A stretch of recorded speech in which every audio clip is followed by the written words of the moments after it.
Hi everyone, I'm going to show you how I make my basic outside pleat for the centers of my rosettes. So I'm going to just start with a 7-inch piece of pleating. Clean it up. I have my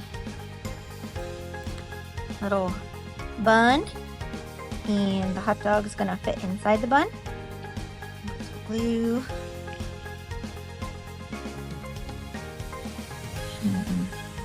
Keep that. And I have a coaster that I have marked with the center. So to mark the center, I take a template that I've made and I mark the center. And I take a smaller template that I've made, line that up in the center. Put some glue around the coaster.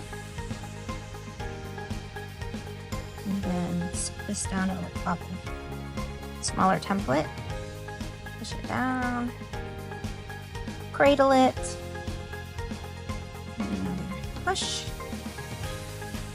Take out the template and have your center base.